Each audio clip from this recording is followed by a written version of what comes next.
also tried to trade Kendrick Bourne. And this news broke just after, it was like 12:15 this afternoon. And Bourne got his release. Vrabel, since then, has denied that he requested a release and got it.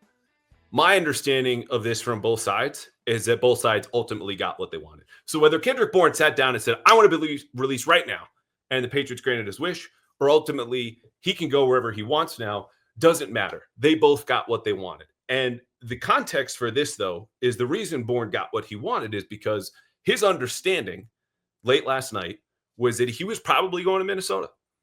And he understood that he was probably going to go for a late round pick, but those trade talks fell apart because you'll know Minnesota earlier today, instead of trading for Kendrick Bourne, got another receiver.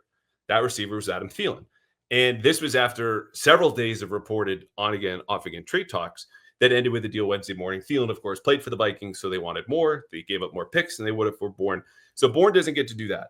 In the process of waiting to hear, whether he's on the roster or going to Minnesota yesterday during cutdown day, he was also approached about a pay cut, which you can imagine for a guy who signed for 3 years, $19.5 million, only $5.5 million of which was guaranteed, wasn't too thrilled about. It's unclear to me so far whether that pay cut that the Patriots did approach Bourne about was to facilitate a trade with the Vikings, or just to say, hey, if you take a little bit of less money, we'll keep you on the roster, or maybe we'll put you on IR, and then you can come back, week 5 or whenever you're ready.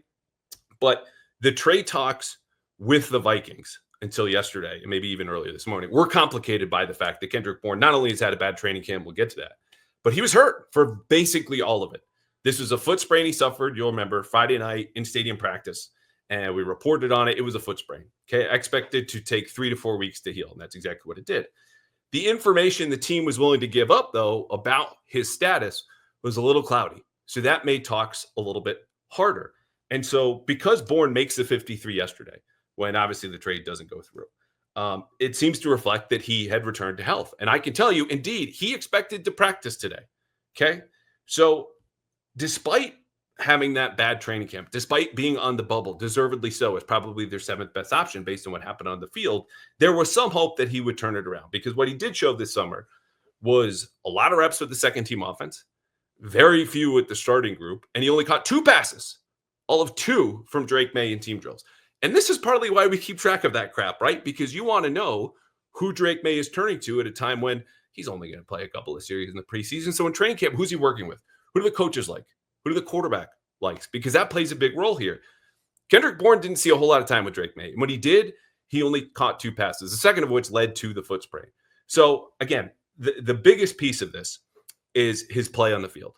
It was not good enough. Bourne did not make them an offer that they couldn't refuse. You can make a case that keeping Bourne might be wise when you're relying heavily on a guy who also has an ACL, more recently, Stephon Diggs, and maybe some questions about off-field stuff, which so far, no misdemeanors, no felonies. We're not making a big deal of this, but you have to keep in mind, as well as some younger players, and honestly, guys who are probably going to get hurt. Do you want to keep that 7th receiver, especially if he's not contributing on special teams? Probably not, but there were considerations here.